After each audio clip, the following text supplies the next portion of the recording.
digital communication system. So this is a detailed block diagram of a digital communication system. You see it has around 9 to 10 blocks on the transmit as well as on the receive side. Let's say 9 important blocks, leaving out the antenna and other things. So initially we have taken the information source outside. Information source, we know, is the source of information.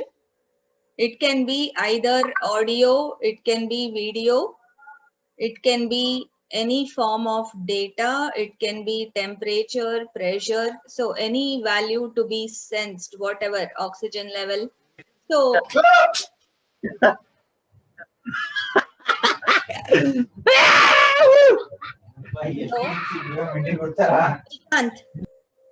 Shrikant, mute yourself.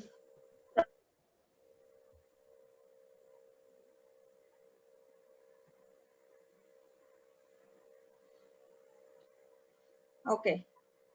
So the information source can include any of these. We know the information will be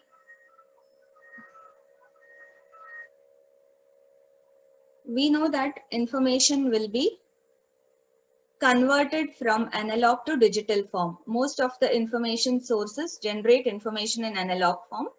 It will be converted from analog to digital.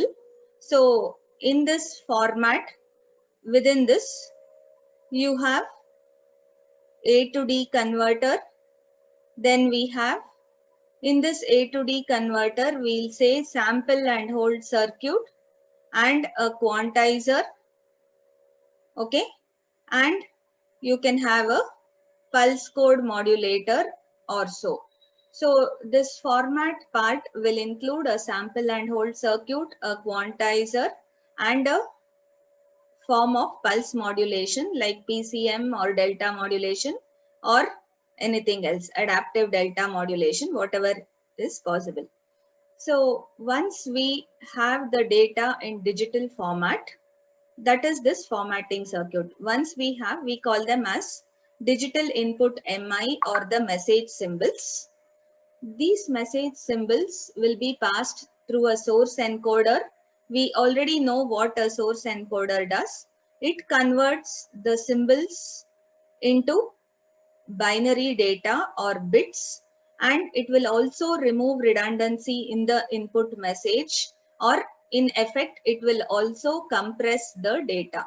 So it does compression and it will also convert the message symbols into binary bits. Then encryption is an optional block, but today we are going to everywhere these days we are using encryption. This encryption can be done either after the source encoding or it can be done after channel encoding. But usually we prefer to keep it here. Okay. So what does this encrypt block do? It helps us to protect the privacy of data. So it will convert data from one form to another form, so that anybody who is going to view that data will never understand what was the data sent. See, I told you today communication is through open channels like air and even other media. People can tap into your communication. Whatever you're going to communicate, people can tap into it and listen to it, right? So when others listen to your communication, even if they get hold of what you are sending, the messages what you are sending, they shouldn't be able to understand what was the actual message. So the message would have got converted to such a form that they won't be able to understand what was the actual message. That is known as encryption, to protect privacy or confidentiality of the data. It's very important today because communication is open. Okay, it's open access communication. So protecting the confidentiality or privacy of the data is very, very important, and that can be done through encryption block. Next comes the channel encoder. We know channel encoder is also called error control coder. It detects and corrects errors which are induced by the channel. So when the signal passes through the channel at this point, so when the signal passes through the channel, we know non-linearities in the channel, noise added in the channel, all that will cause errors in the actual signal. So if the actual bit pattern which is moving is 10101, it may get converted to 11111 because of noise and other factors. The channel encoder helps us to add extra bits so that we will be able to detect and correct errors. That is this block. Then we have multiplex block. Here you see there are inputs, data coming from other sources. To this multiplex block, we have data added from other sources. So what does multiplexing do? It will combine more than one data and it will interleave them using either TDM, FDM, CDM, whatever. It will see that more than one type of data will be traveling the channel at a given using the given bandwidth or at a given instant of time, depending upon the type of multiplexing. So many signals get access to the same channel. That is multiplexing. Then we do pulse modulate. Here we are going to convert the digital data into a form suitable to travel the channel. I was talking about ASK, FSK, PSK. So if your digital data is like this, I have to convert it to a sine wave if it should travel over a long distance. This is using amplitude shift keying. So one of the digital modulation technique is done here. Pulse modulation here stands for a digital modulation technique. Other than this, we have other pulse modulation techniques like PAM, PDM, pulse duration or pulse width modulation, PPM, even they can be used. Depending upon the requirement of the application, we'll use either a digital modulation technique like ASK, FSK or PSK, amplitude shift keying, frequency shift keying, phase shift keying, or we are going to use pulse modulation techniques like PAM, pulse width modulation or pulse position modulation.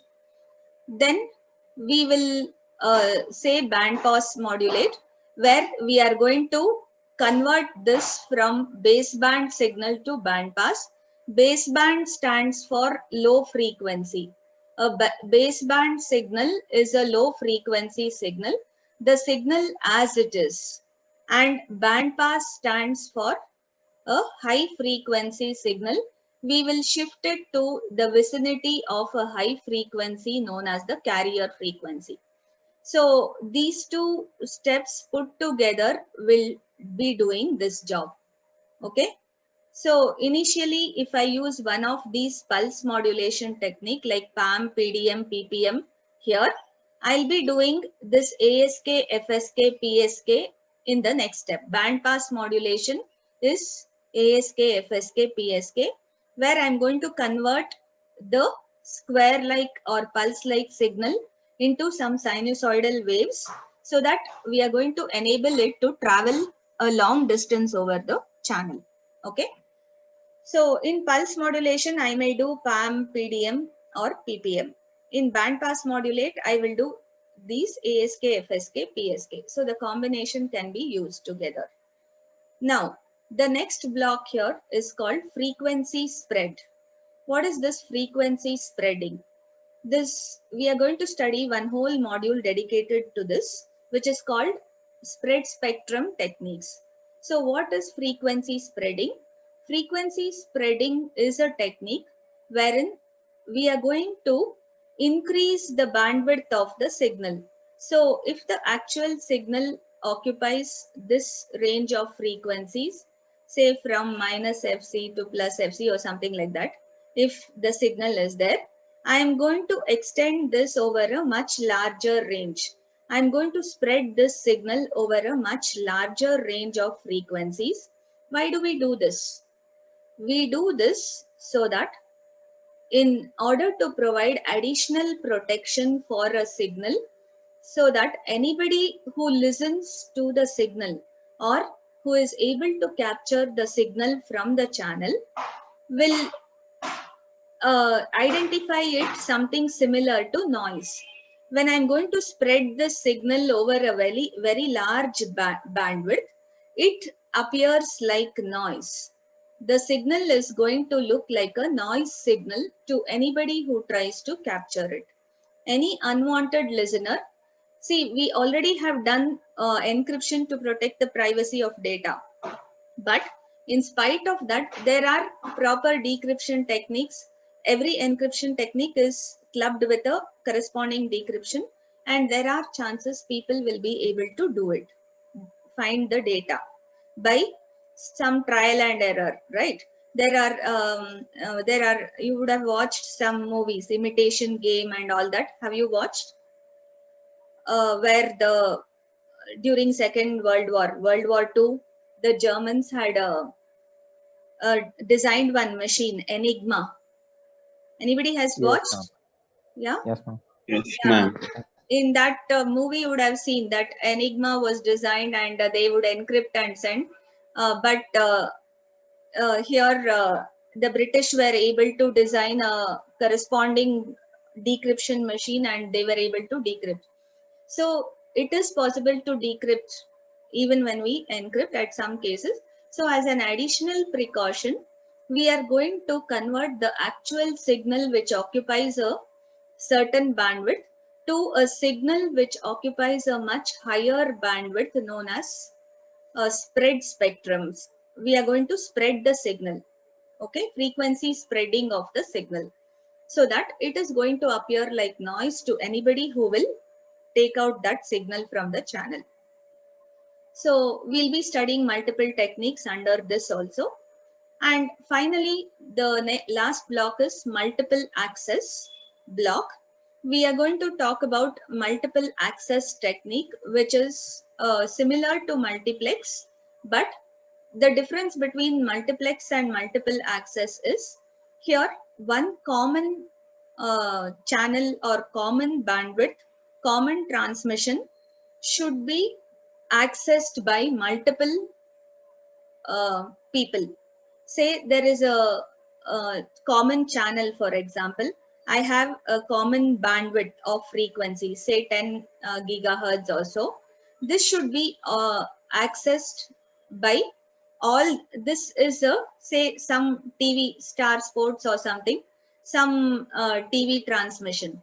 So it's a common transmission of 10 gigahertz bandwidth which is appearing, and all of us, all individual users at home will be getting access. We will tune into this, we can tune into this channel, right?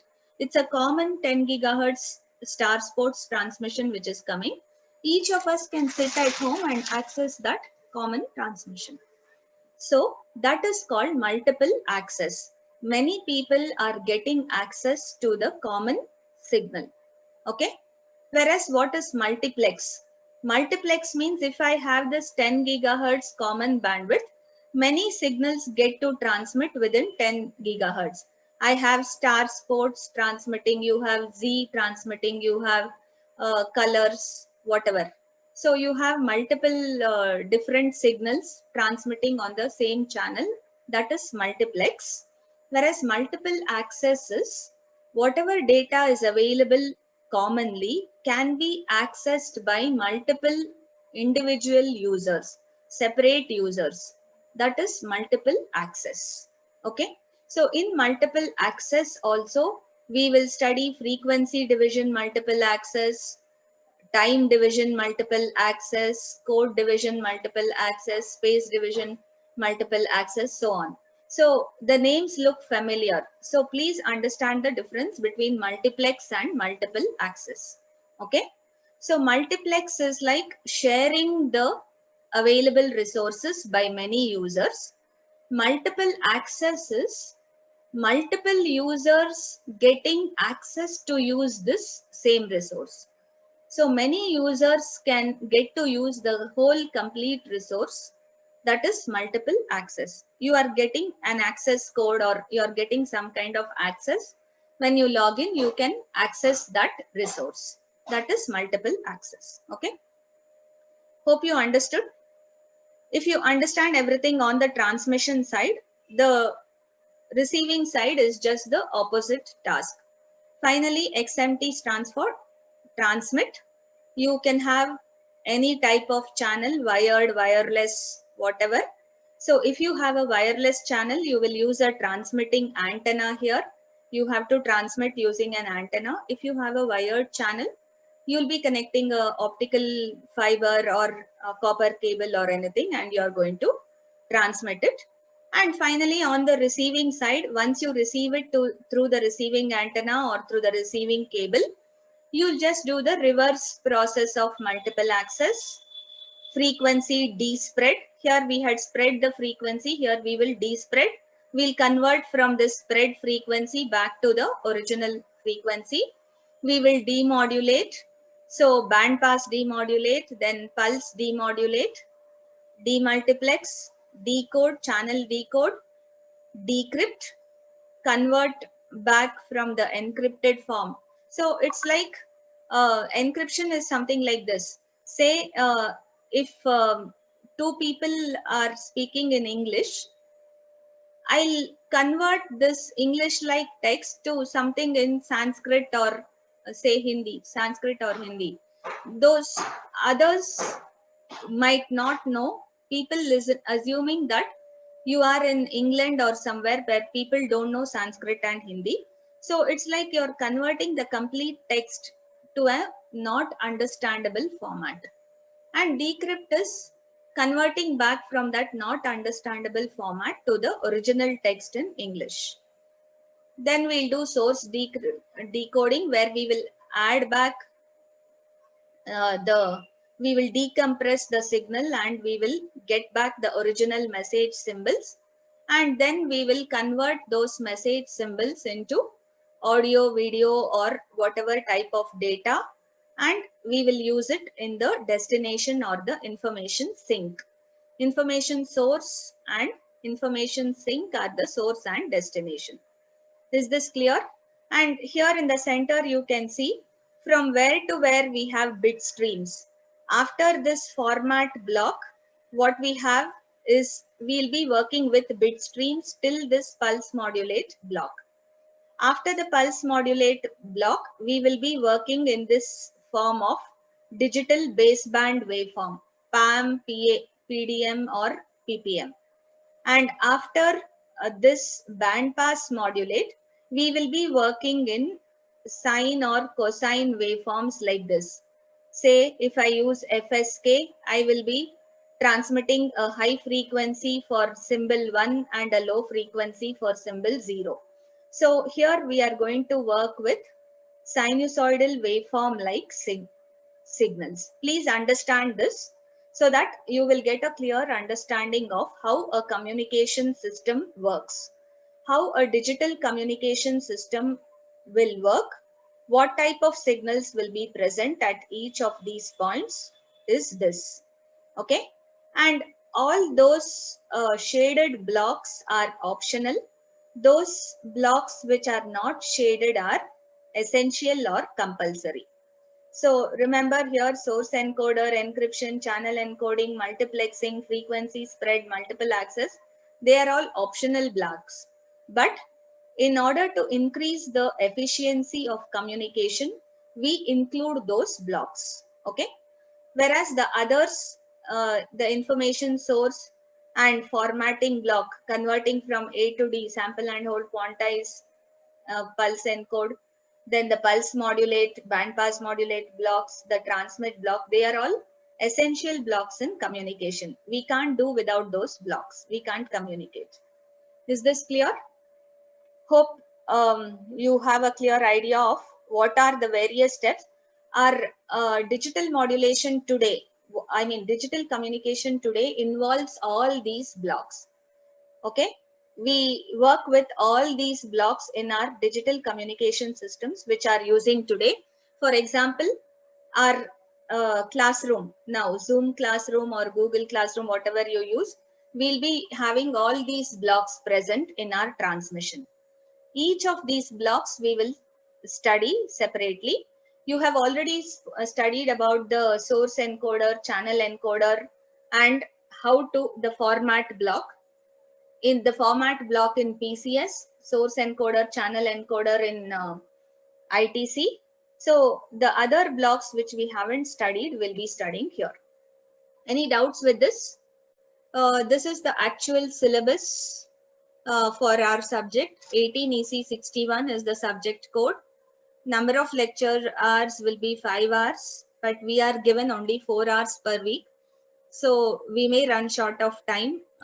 So whenever needed, we have to take some additional classes. Okay.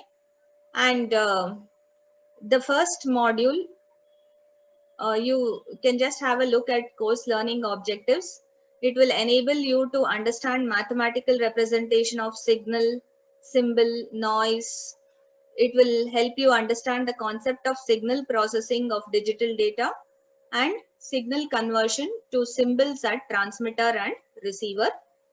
It will help you compute performance metrics and parameters for processing those symbols and how to send and recover the ideal and corrupted symbols. So due to corrupted channel condition, there will be corruption in the symbols, how to still recover them properly.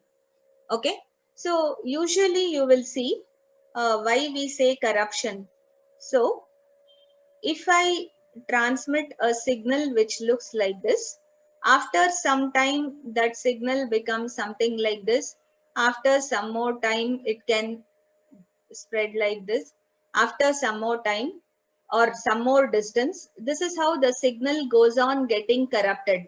Its amplitude will be reducing and it goes on spreading. The spread in frequency also will increase. The signal will be spreading like this. So how to convert, whether this should be decoded back to this form, a 1 or a 0, it should be identified correctly. How we do all this involves lots of signal processing. We do so much of signal processing to get this original form of signal back correctly after communication, after transmitting and receiving. All those steps we are going to study, and along with that we will compute the performance parameters and we try to mitigate channel induced impediments in the corrupted channel conditions. That's what channel will induce all these things to the signal. We'll try to study what they are and how to mitigate those, how to overcome them. Module 1 represents study of band pass signals, low pass signals, conversion from band pass to low pass and vice versa. So please remember a signal which occupies low frequencies, okay, say FM, 0 to FM, a signal which occupies low frequencies, the actual signal. It can be the actual voice, video, whatever. So the actual signal frequency range or bandwidth, it's called a low pass signal. The basic information signal is always a low pass signal. And in order to transmit this signal over a noisy channel, we will shift this from the low frequency range to the carrier frequency range. So from 0 frequency, we are going to shift this to a high frequency known as carrier frequency range. And now it is going to be called as a band pass signal. So the original signal which occupies a given bandwidth is a low pass signal. And when we shift this low pass signal or the original signal to a higher carrier frequency, it is called a band pass signal. So we will see how to represent a low pass signal mathematically, a band pass signal mathematically, and how to convert from low pass to band pass and vice versa. That is generally we represent, in order to do the mathematical representation, we need to study Hilbert transforms. So this is one mathematical transform which you haven't studied in your maths or signals till now. So that we have to study. Then we study concepts of pre-envelope, complex envelope and all to represent low pass and band pass signals. And once we represent them, we'll see how to convert from one form to another. That's the first part. The next part involves line codes. I hope all of you remember what are line codes. You have done it in your PCS. In PCS module 5, we had studied the various line codes. You remember? Line codes are methods of representing the binary data. How to represent binary data? We have NRZ non-return to 0. Then we have RZ return to 0. And polar form, unipolar form, bipolar. Then we have the Manchester encoding. Hope you remember all that. You have studied recently for your exam also. We'll be revising or revisiting some of those line codes, and we'll also find the power spectral densities of all the line codes. You have understood what are line codes and what are the different types of line codes in your PCS 5th sem. Now we will be trying to find the power spectral density of various line codes also. And along with that, later on we will be studying some basic encoding techniques like HDB3, B3ZS, so on. All this, it's like a combination of different things to represent signals. The first module is basically about representation of signals, low pass, band pass signals, how to represent them mathematically, how to convert from one form to another, then how to represent them using rectangular waveforms as line codes. We will be representing them as line codes through rectangular waveforms. And finally, how to represent in other formats. These are various formats of representation. So the various textbooks are mentioned. I'll tell you what is text 1 and text 2 in the end. This is what you expect to study in module 1. Module 2 is how to do the signaling over additive white Gaussian noise channels, AWGN channels. So here we'll be talking about various representation geometrically for the signals. So this is like an extended version of signals and systems, but with more stress on communication. So we'll be doing a lot of signal, let's say 50-50%, lot of signal processing along with details of how it can be used in communication. What is the type of processing for signal which you need to do so that it could be useful to communicate? It is like we are bringing the concepts of signal processing and applying it somewhere. You're applying it in communication. Okay, you're seeing one of the applications of signals and processing of signals. So we'll be talking about various procedures here to see that how we can adjust the signals so that it will pass over on a noisy channel and it can still be decoded. In spite of noise being added to the signal, we should be able to decode it still.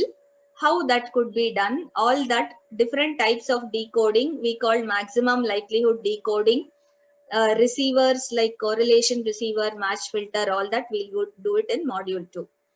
Module 3 is useful for the lab also. Here we'll be studying the digital modulation technique. As I told you, the various shift keying techniques, ASK, FSK, PSK, QPSK, MRE, PSK. So we are going to convert the signal which is as a rectangular pulse waveform using sinusoidal waves so that it will be suitable to travel over a long distance channel.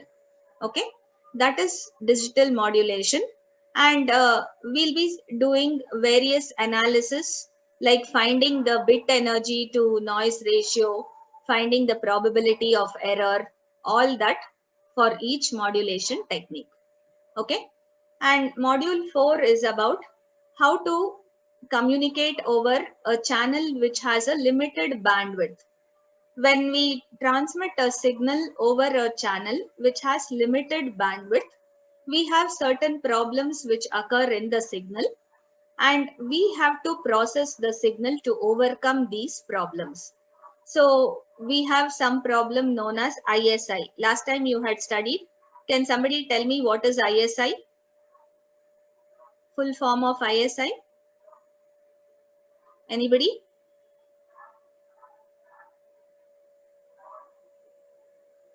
Intersymbol interference, ma'am.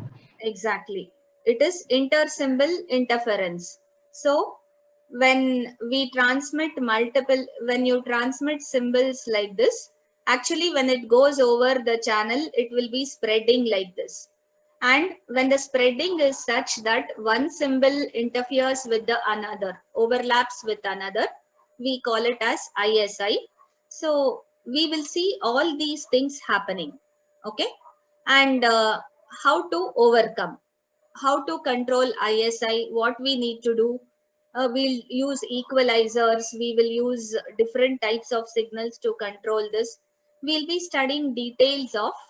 So again, we are trying to make the signal or process the signal so that it overcomes all the problems in channels, band limited channels, whatever problems are caused due to a limited bandwidth channel, all those problems we try to understand and we try to process the signal to overcome those problems.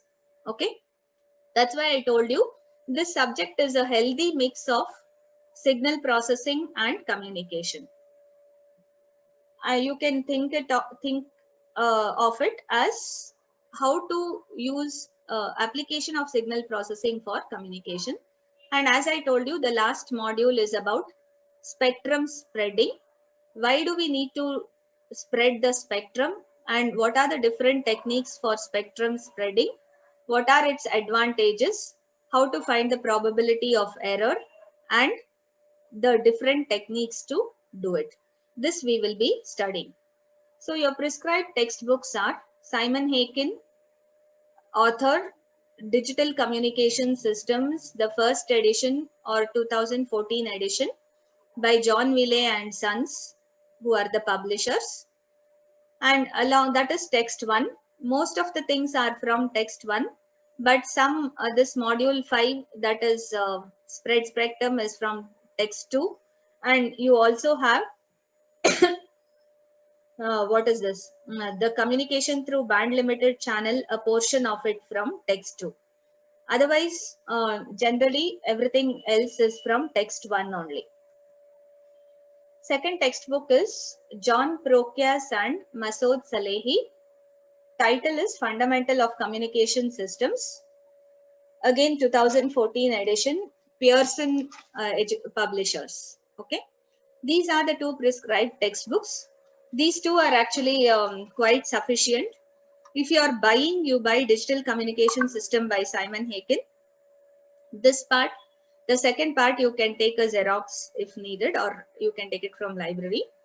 Anyway, for very good understanding of communication, I think whoever were there in my class last time also I told, whether it is analog or digital communication, if you want to get a detailed and clear picture of what is communication, Lathi is a very good textbook. BP Lathi, Modern Digital and Analog Communication Systems, is a textbook worthwhile to have it with you for a clear understanding of communication and the signal processing which happens for communication to happen. Today we can't survive without communication. We saw that. And for this communication to happen, what and all processing we should do, how much care we should take for the signals, what conversions we should do, all that, Lathi is a very good textbook to have. Okay. So the others, Sklar and Glover and all are okay. If required, you can refer at some time, but this is sufficient. Next, moving on to course outcomes. we already discussed what are the course objectives. So it will be something similar to that. So at the end of this course, what and all you should know, you should be able to associate and apply the concepts of bandpass sampling to well specified signals and channels. You should be able to analyze and compute performance parameters and transfer rates for low pass and band pass symbols, both under ideal and corrupted non-band limited channels. Test and validate symbol processing and performance parameters at receiver under ideal and corrupted band limited channels. Anyway, these statements look too hi-fi for you at this stage, but as and when you finish each, it can be very simplified. Nothing much. As I told you, you just have to think your application is communication, digital communication, and for digital communication, what are the various processes, signal processing techniques you should use to enable proper digital communication. That's all is your learning objective and outcome. Okay, these are just put in some fancy sentences from VTU. I've just used the same thing. Okay, so how do we follow the analysis? This is just an overview. Just remember, there is complex relationship between the modeling of digital communication systems, the theory exercises, and the design engineering. And we try to use very simple modeling technique to enable us to understand them better. Since it is ideologically understood, we have to understand the idea behind it correctly first. So we use simple models to estimate the actual behavior. But in practice, the models are much more complex. But this will give us an insight into how the actual one works. And all the exercises are aimed at understanding the principles. Okay, since we use oversimplified models, always we may not get the right answer, and the engineering here deals with approximations and very often judgment calls. Remember, it's not always what do you say, since we are dealing with random signals like the actual information signal and noise, we'll be working with approximate models rather than very accurate models. But the accuracy of these models is so high that you will never differentiate between approximation and accurate. Okay. Anyway, we can start off with, I think this meeting will end now. Please join back. I want you all people to download this paper, A Mathematical Theory of Communication by Shannon. In 1948, it was published. Please read through this paper. Okay, you will have a basic idea of how this communication correctly came into existence, how the digital communication. Before this, we had analog communication. Only after this paper was published, we came up with the idea of digital communication. Please read this. Next is for day-to-day, for understanding this communication exactly, you can try to Google some behavior of everyday communication systems like the earlier telephone systems, not the modern mobile. Even a little bit about modern mobile block diagrammatic representation, if you see, it's fine. You can study the telephone system earlier, the internet, how internet is a highly complex system, but the basic idea you have, if you just Google little more, you'll get a much clearer idea of what are the processes. Anyway, this internet we are going to study in depth in the 7th semester computer communication networks. I just want you to do some brief reading about these things. And we see that we should understand the architectural principles involved in proper design of these communication systems.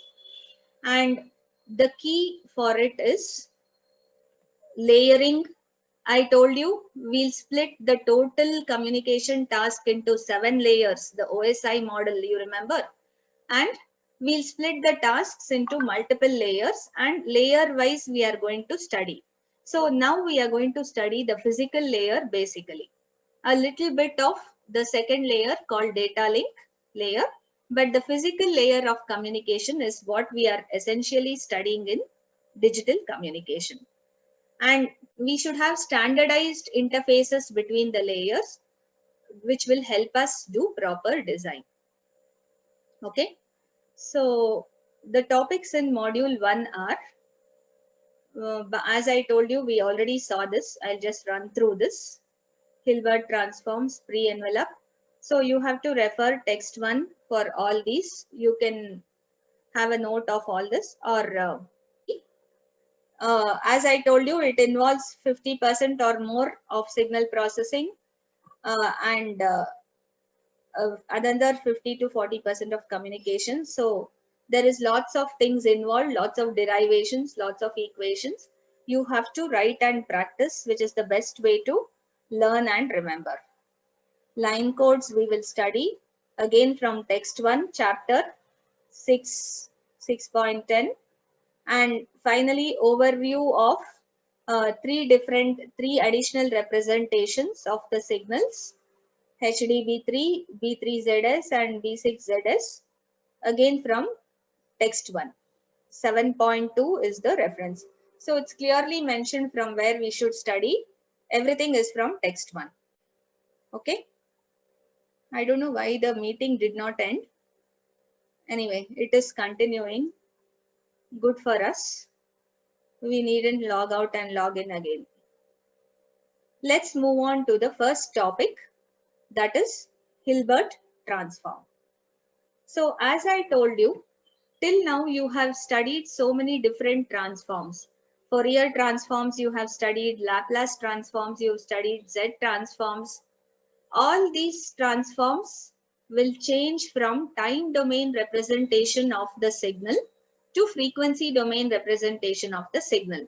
So if a signal is in time domain, so if the signal is, say, the message is in time domain, this will, Fourier transform will normally convert it as a function of frequency domain. Similarly, the Z and Laplace transforms will also help you to convert a signal into frequency domain, right? So we used to work with time and frequency domain representation in our PCS. Commonly, we used to consider analyzing both forms. But Hilbert transform is different in a way that it will represent the signal in the time domain only. Whether I have the signal in, if I have a signal in time domain, the Hilbert transform of the signal will also be in time domain. It will not change from time to frequency or frequency to time. Remember that. That's a major difference in Hilbert transform. So when we use the Fourier, Laplace or Z, both the signals and their equivalent representations of the same signal are in terms of time or frequency. In contrast, Hilbert transform doesn't involve a change of domain. Remember, this is the fundamental change. The basic change is Hilbert transform doesn't involve a change of domain. Here, if I represent a signal in time domain, then after taking the Hilbert transform, the signal still remains in the time domain. I don't know whether you were taught some basics of Hilbert transform in your PCS, especially when we discussed the SSB transmission. I had done it in my class. For a single sideband transmission, we spoke about these Hilbert transforms. The actual mathematical representation involved this. So what is a Hilbert transform? A Hilbert transform remains in the same domain. So what does it transform then? Given a signal, it will give you the 90-degree phase shifted version of the signal. That's why you see this representation is used. This is a right angle which is shown as a cap.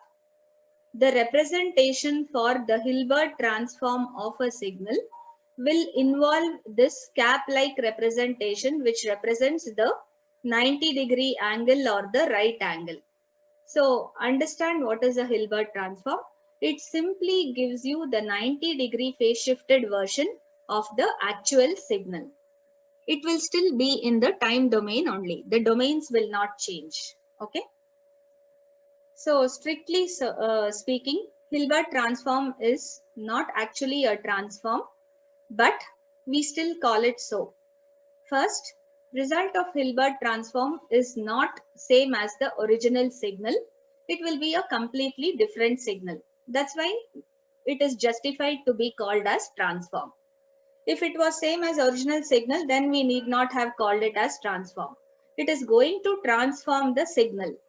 It's going to give you a completely different output signal.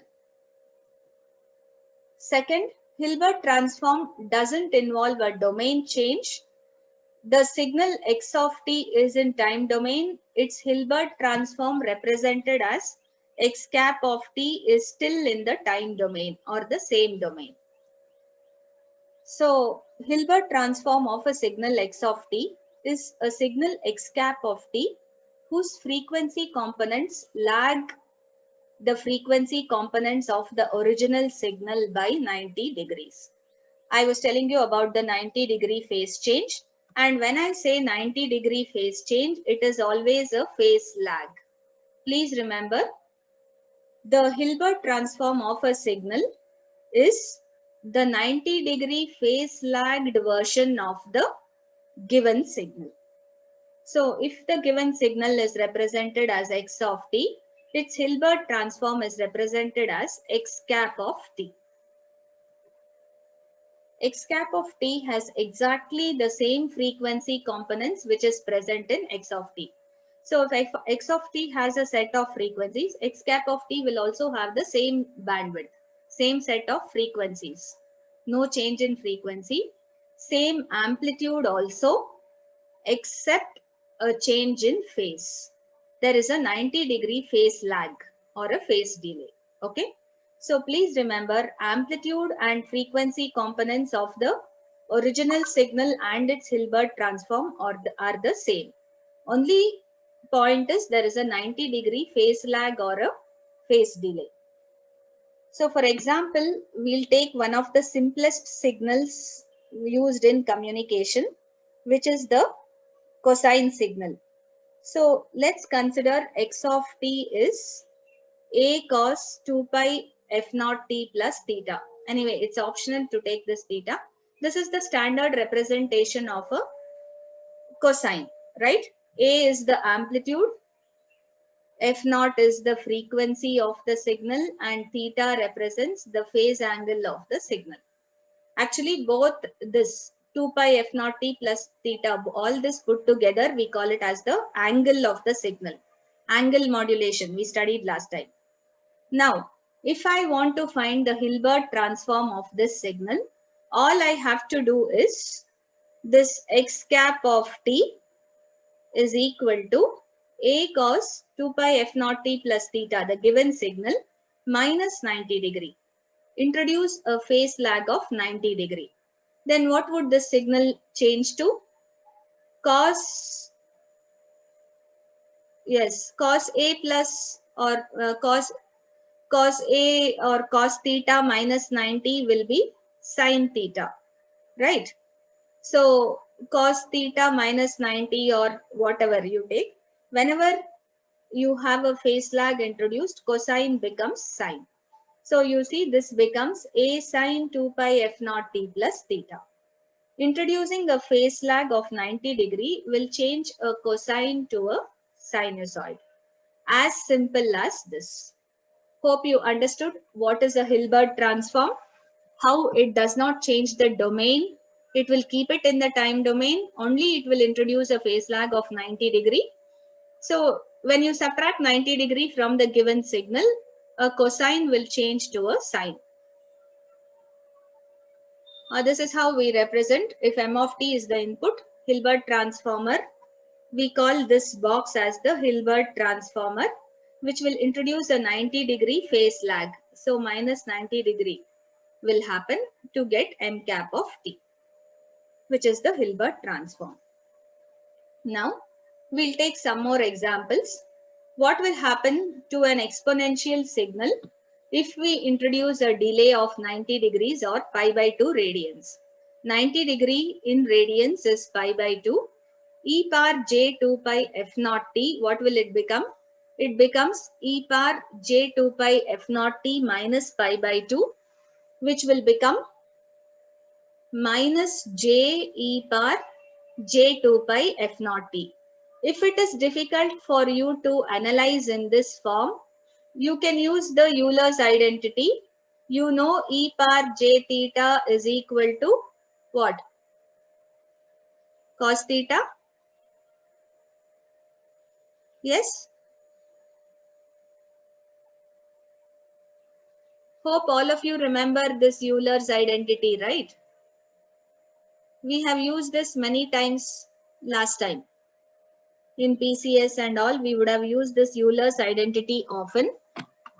So if you find it difficult to directly analyze what is this e power j 2 pi f naught t minus pi by 2, it will just be this e power minus j 2 pi f naught t into minus j. So you'll get the same symbol but with a minus j added. Okay, you can do it in this form also and then again convert it to this. But this is a very simple equation. Similarly, if I have e power minus j 2 pi f naught t, please write down. This will become e power minus j into 2 pi f naught t minus 90 or minus pi by 2. So that will get, since I have minus j here, it becomes plus j into e power j 2 pi f naught t. So whatever you have here, this will remain. This should be minus. Okay. This e power minus j 2 pi f naught t minus pi by 2 will be something like this. Now, at positive frequencies, the spectrum of the signal is multiplied with minus j. At negative frequencies, the spectrum is multiplied with plus j. 1 second. So this is equivalent to saying that spectrum of the signal gets multiplied with minus j signum of f. Do you remember the signum function? Can somebody tell me what is the signum function?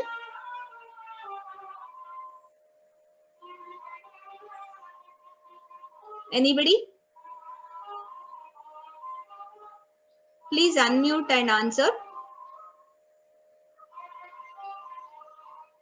How do you represent the signum function?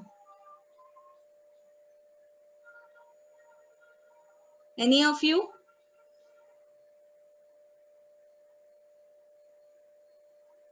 One if x less greater than 0. Okay. 1 if f 0 is greater than minus 1 from if minus less infinity than to 0. 1 from 0 to infinity. Is this right? Yes, Yes, ma'am. ma'am. What I have represented? Yes, ma'am. Okay. So a signum function involves a value, its value will be minus 1 from minus infinity to 0 and it will be plus 1. It is plus 1 for values of f greater than 0. It will be minus 1 for values of f less than 0 and at f is equal to 0, it will be 0. So at this point, its value is 0. This is a signum function. So looking at the behavior of what will happen if I induce a delay of pi by 2 to both these exponential signals, it will be like multiplying the spectrum of what? The spectrum of the signal will get multiplied with minus j signum of f whenever we try to do it. Anyway, we'll see this in a little more detail. Maybe in the next class, we'll do this analysis. Since it's time, I want you people to maybe today also you just type in your USNs in the chat box.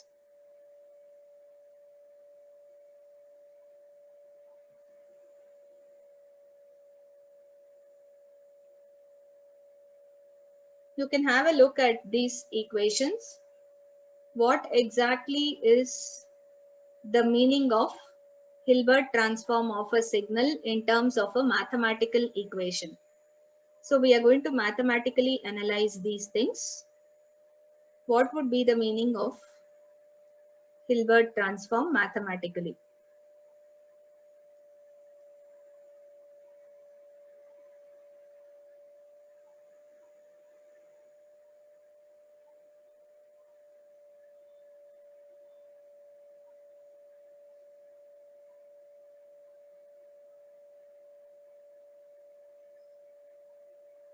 Have you all entered?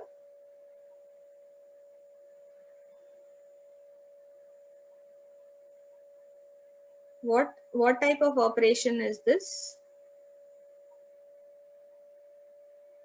It is a convolution operation. So basically in the time domain, if I try to represent Hilbert transform of the signal x of t, it is denoted as x cap of t.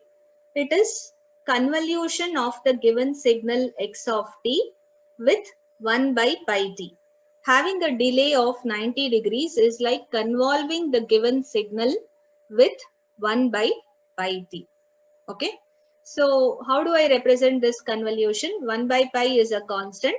Convolution of x of t with 1 by t is integral minus infinity to plus infinity x of tau divided by t minus tau, or x of tau into 1 by t minus tau d tau. Remember, we are convolving x of t with 1 by t. So x of tau into 1 by t minus tau d tau. We have to provide time lag to one of the signals. Among two signals which we convolve, we will what? Invert and provide time lag to one of the signals and then multiply both and find the area under the curve. That is convolution. So it's a simple convolution operation. We'll study this in detail in tomorrow's class. So we'll stop today's class for now and we'll continue tomorrow. Any doubts, please ask. Any of you, if you have any doubts, you ask. Otherwise, you can leave.